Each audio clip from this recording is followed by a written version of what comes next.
Hello everyone, Poot the Bard, and this is my first gear review. This is gonna be my first gear review that I'm doing, and I'm really excited because I love guitar equipment. It's one of my favorite things, and I love playing guitar, but as much I love gear. And I love oddball gear, and there's so many times that I've seen a piece of gear, and the only reviews out there are kind of like poor phone quality videos with bad lighting in a basement or a weird jam room. And it doesn't do it for me, and it doesn't really convey what the gear can do. So today we are going to be looking at one of, in my opinion, the coolest, and I'm going to unplug it so you can actually look at the thing here. In my opinion, one of the coolest pieces of gear.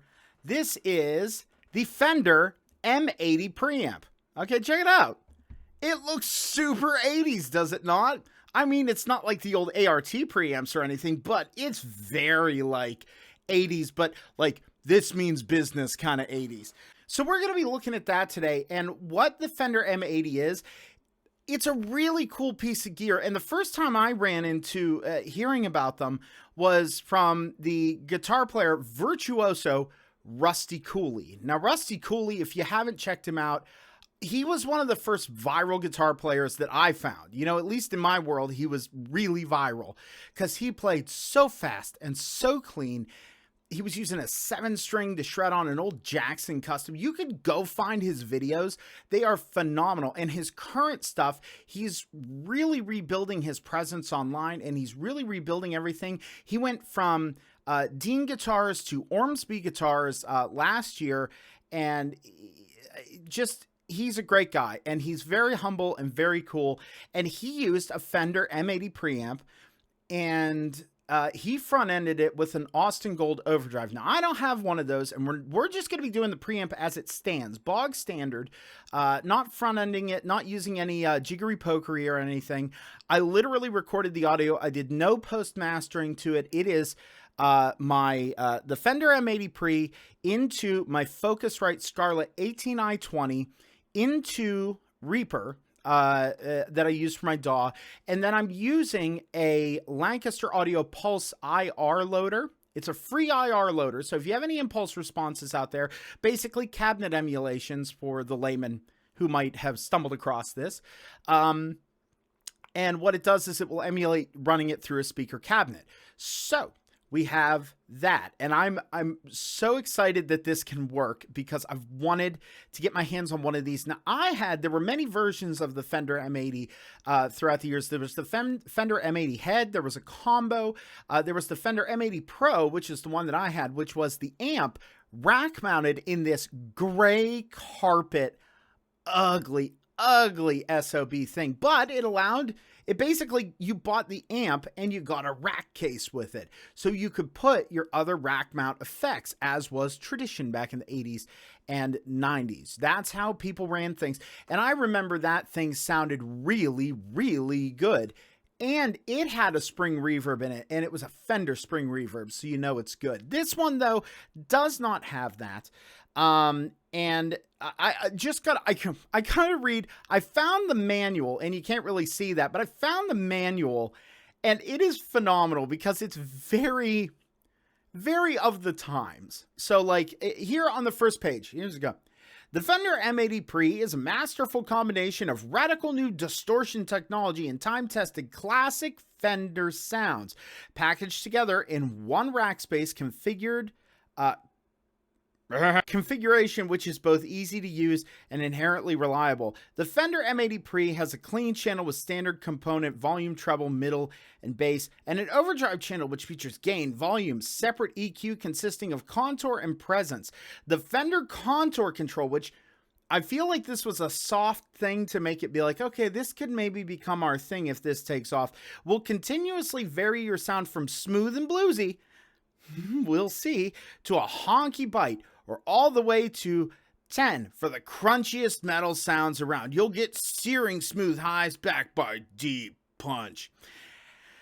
Yeah, I don't know about that. I wouldn't say it's the best. It really dips out the mids, but you are going to see that because here we go. Okay, so now you can obviously see I'm in Reaper. The one thing you can't see is the VST that I'm using, which again is the Lancaster Audio Pulse Impulse Responser. For some reason, I can't get it to also appear in OBS. I'll figure that out another time, but just know I'm using the Lancaster Audio Pulse Impulse Loader. So literally, it's my guitar, which is my Charvel San Dimas with DiMarzio pickups, because I figured that was apropos for the kind of 80s thing that we're going to be doing here, into the Fender M-80, which is coming out into my Focusrite 18i20, which is then, again, going into Reaper and going into Lancaster Audio Impulse Responser. So let's just get to it. First thing we're going to do here is just everything at noon. We're going to do a little everything at noon test.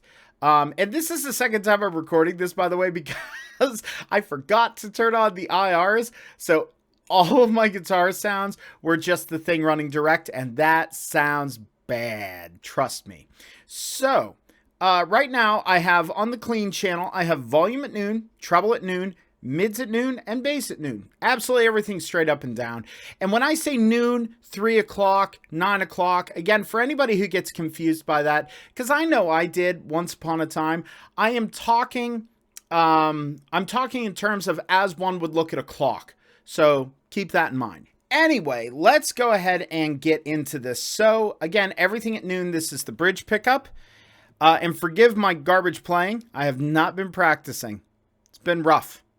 Even though you're cooped up all day because of all this quarantining stuff that's going on, you'd think you'd find more time to practice, but you just don't. So here is bridge pickup, everything at noon on the clean channel.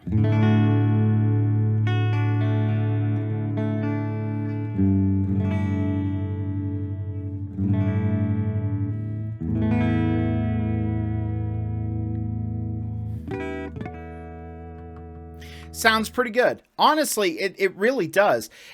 I think it sounds great. Just there. It's kind of bland, obviously. It is a clean. It's a Fender style clean, and it's in a solid state. I know. Solid state's a lot of nasty words for people, but you get a ton of headroom. Also, depending on the power amp that you're using, but you get a ton of headroom with this because it is analog, solid state, as you like, so it'll stay pretty crystal clean. Again, I'm running into input 1 on this because inputs 1 and 2, I found out, are different. 1 is attenuated to account for active electronics like EMGs and things like that. So that's input 2. We're going into input 1 because we're using passives on this. So really quick, I'm just going to run you through the tone controls. You can hear a good amount of low end in this signal. So what I'm going to do, and also the clean channel has tons of volume, and it kind of operates differently than it does on the Overdrive channel, but I'll get to that when I get to the Overdrive channel. But right now, what I'm going to do is just tweak a little bit. So I'm going to show you, first of all, how the treble responds on this. We're going to stay on the bridge pickup, and then I'll switch around to different positions and let you know what's going on. So right now, again, everything at noon. Bridge pickup.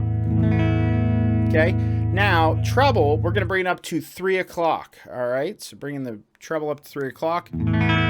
Oh, really brings out that chime. And I think this is kind of the limit, but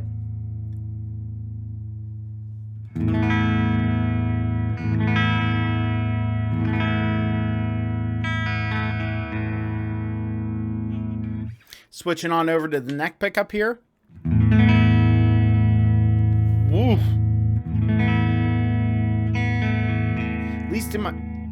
At least in my studio monitors, I kind of caught some kind of woofy low end coming through there, but it was moving over to the neck pickup. Let's dime that treble out and see how it sounds.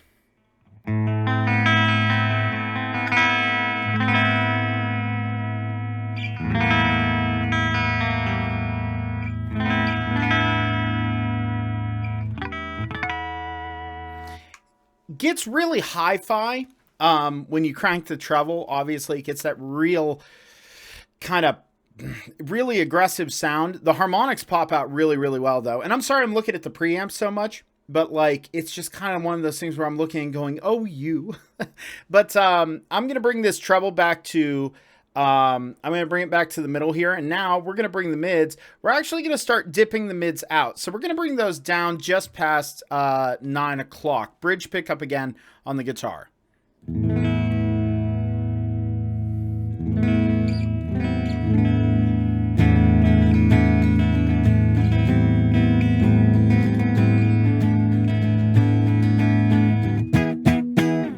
Really gives that kind of let's get into that. Still, that low end really just kind of comes through. Let's go the other direction and bring the mids up just past 3 o'clock. Hear how that sounds. Again, bridge pickup. Okay.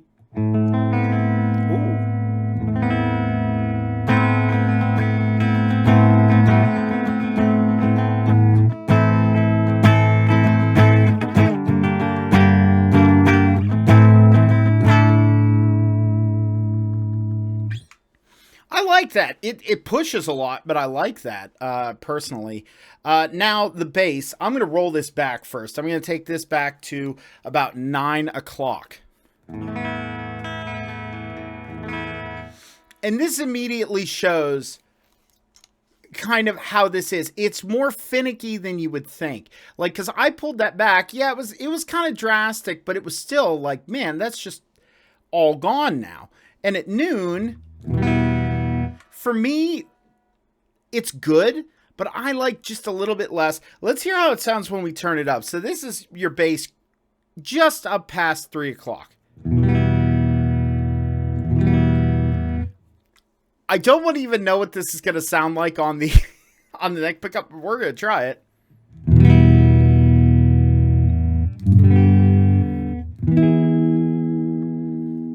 Just super fills out. I again, sounds nice. I think it sounds fine. It's passable. Now I'm not sitting here and I'm saying this is the greatest preamp in the world and it sounds so good and everything. It's a niche thing. I get that. But it seems to be built well and it does the job. Now the volume here, all that was at noon. Let's bring it up to just past 3 o'clock. It's going to slam the front end of my input. I mean, it rounds everything out, that's for sure. And it kind of really beefs it up. Let's go the other direction. We'll pull it down to about, 9 o'clock. Then you can start hitting. I mean, it's volume. It does what it does. So now let's pop on over to the gain channel. First off, all that, the clean stuff, was with the Mars, the ML Sound Labs Mars hair metal with a 57 on it, and close to this. The voicing is supposed to be close to the center cone of the speaker. And again, I really like the ML Sound Labs stuff. Failed to mention that earlier. I should have probably done that. Told you what IRs I was using. But I'm using ML Sound Lab stuff. They're very consistent. They're good price, and they're really good quality. I use them with my Line 6 Helix as well. And I use them for pretty much everything because they're just pretty good. So that was the Mars Hair Metal 57, which is a classic kind of Marshall cabinet. Now, I'm going to stay on that for now. And then I'm going to jump over to the Mega OS with a 121 on it. And that cabinet's great, like, because it's based off the Mesa OS. So you're going to like it. So we're on to the Overdrive channel, which for my money is where this thing kind of shines. So this is everything at noon.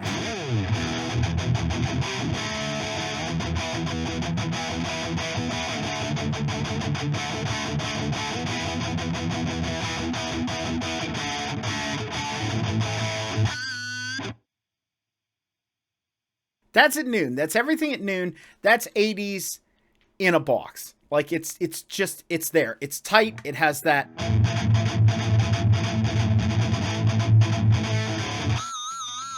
Harmonics just pop out of the thing. I like it. And again, that's everything straight up and down at noon. Now, we'll show you what the controls do because it's a little different, because the other channel had more traditional tone controls on it, bass, middle, and treble and things like that. It's a contour and a presence, so you have basically a high cut, and then you can figure out where your mid-range kind of sits. So your EQs semi-fixed on this, I guess would be the way to say, but it has a lot of good feel. First of all, let's check out the gain, because I know that's what a lot of people like to do. So that was at noon. So just for reference, again, this is noon. Okay, let's bring it back to about 9 o'clock on there.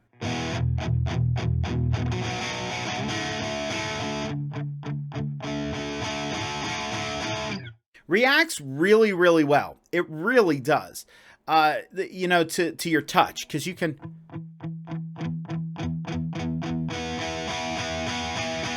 And again, even though it's solid state, is it as dynamic as a tube amp? No, but I think it's there. I personally think it's there. Let's go the other direction now. Let's go up to just past 3 o'clock. So gain on about 9, if you're looking at the numbers on the knob.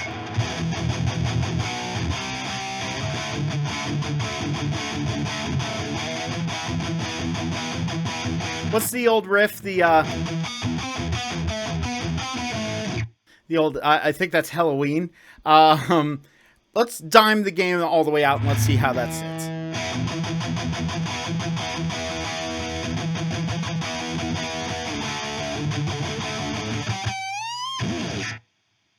So it's there, but it could use a little bit better. It's a little flubby. It's a little gooey. So I'm going to leave the gain.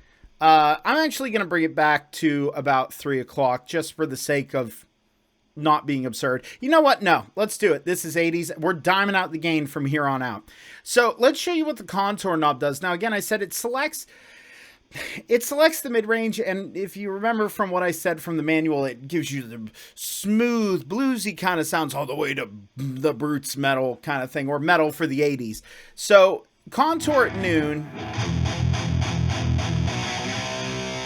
Okay, so that's there. Let's bring the contour back. So we are bringing the mids up, okay? We're going to bring it back to about 9 o'clock. So here we go.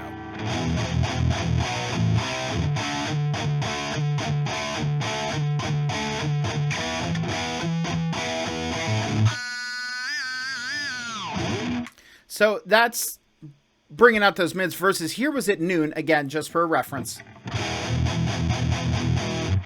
Back to 9 o'clock.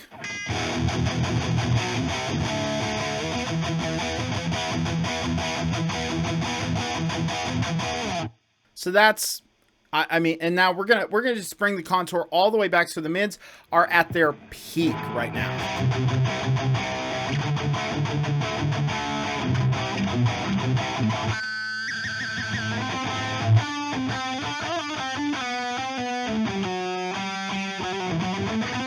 I'm out of practice on my leads. But, so you can hear it really kind of comes forward.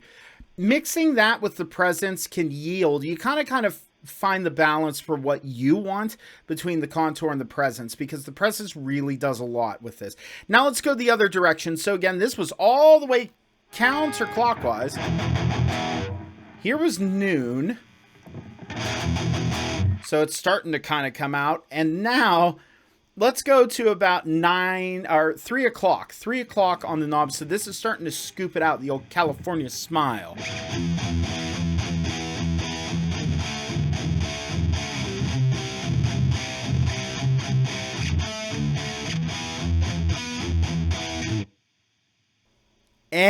I don't know about you, not really my thing anymore.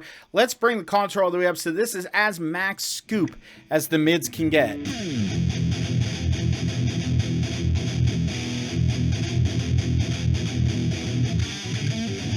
Whatever it would be.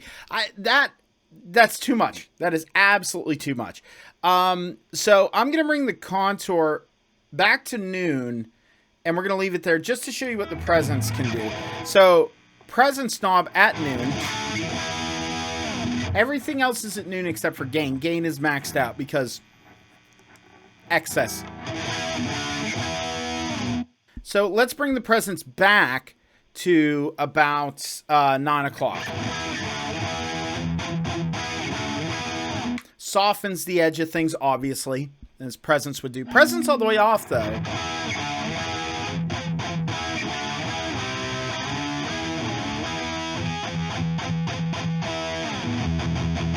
Things start to get on the low end really kind of mushy and dull.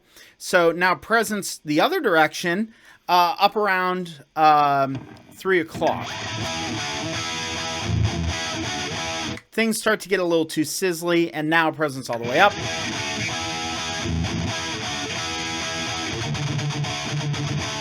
You're getting into Randall Dimebag territory there. Actually, you know what? Let's max out contour and max out presence. Let's see what we got.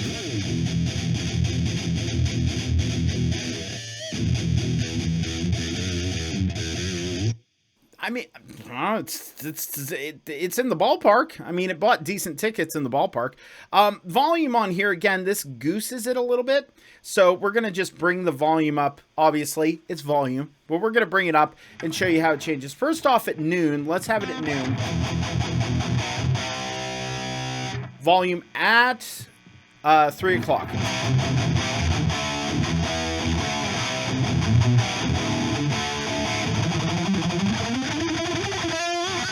So it pushes everything louder. So the way that I found a really good tone. Well, before we do that, giving you my kind of preferred settings on this, let's jump on over to the ML Sound Labs Mega OS really quick and see how that changes things. So this was the hair metal IR.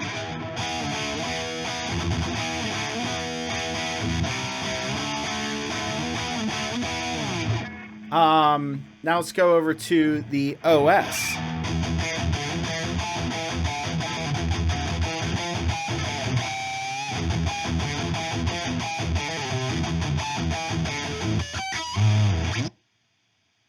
So, I mean, it impacts the sound. Now I'm going to give you my preferred settings. I'm actually going to use the Mars hair metal for this one. I like volume at just before 3 o'clock. Presence, I like a little bit more, so it's kind of around 2. Contour, I actually bring back between 11 and 10 o'clock, and gain all the way up, of course. So...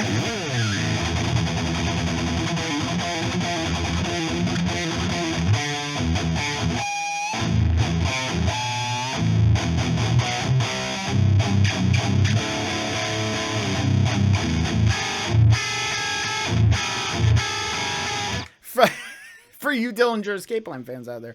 So, I mean, that's kind of where I like it. And again, we'll try it with the OS just for kicks. So, I'm just kidding.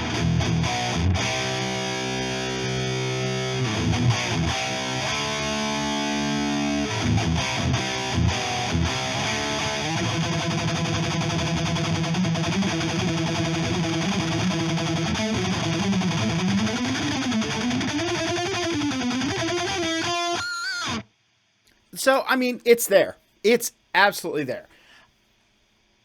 I mean, I could see this review and I could see this thing being very polarizing to people, but I dig it. It is very straightforward. It is a really cool preamp. If you've never gotten into the rack game and you don't really know how stuff works, this is very familiar. It's very tweakable, and it keeps you in an area that makes you go, here, this is how you do this.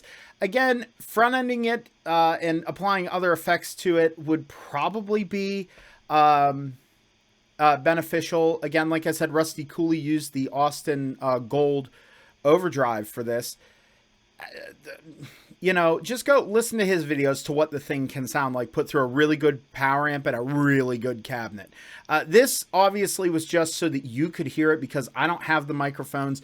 I don't have the studio equipment to really do it. I have what I have, and I wanted to give you kind of like a real world little bit of perspective on this. Again, that's the Fender M-80 preamp. If you can find one, they are not crazy expensive. So it would be something cool to get into, and just a little piece of Fender history that's kind of on the off the beaten path, if you will. Thank you guys very much for checking this out. I hit my wall! Thank you guys very much for checking this out. If you like this review, please give the video a like, subscribe, because on here I'm going to do guitar review stuff, and I've done tons of video game Let's Plays, and there will still be more of those. I'm just making this a channel where I can come and be like, video games and guitars, those are the two awesome things that I just love, and I hope you love them too. Go hunt down one of these M-80s in any of their iterations. The combos are kind of mad, but the rest of them are really great, especially the ones that have reverb in them. This would sound great, I think, with another reamp. Again, you have a foot switchboard. It's really easy to find one to switch channels and to also have the effects on and off. It also has a headphone out. Don't know how good that sounds. Not running the risk on putting that in my ears. But it's very small form. It's very light. And again, like I said, the preamps don't pop up that much. But when they do, they're not going to break the bank on you. I've seen them run anywhere from around $80 to $150. So unless there's a artist that blows this thing up and then all of a sudden the prices get all inflated, you can get into this for a really, really reasonable price. And like I said, you know, keep it tuned here. I've got more reviews coming. I want to check out the Joey Sturgis Tone Jeff Loomis plugin. I'm really excited for that. I have a bunch of other oddball gear that I'm going to do as well. And I'm doing a Let's Play of Hollow Knight, which I'm going to be uploading another video here soon. So make sure you stay tuned for that. Also, please, in the comments, let me know what you thought of the review. If you think there's any ways I can improve, if there's gear you want to see reviewed, let me know. Because number one, I want to get better. I really want to get better, and I want you guys to enjoy this. And I also want to know what you guys want to see. So if this is your kind of thing, like oddball goofy gear, that's neat. If not, then we'll look at other stuff. Sound good? All right. Until next time, this is Poot the Bard saying, remember, don't get any on ya.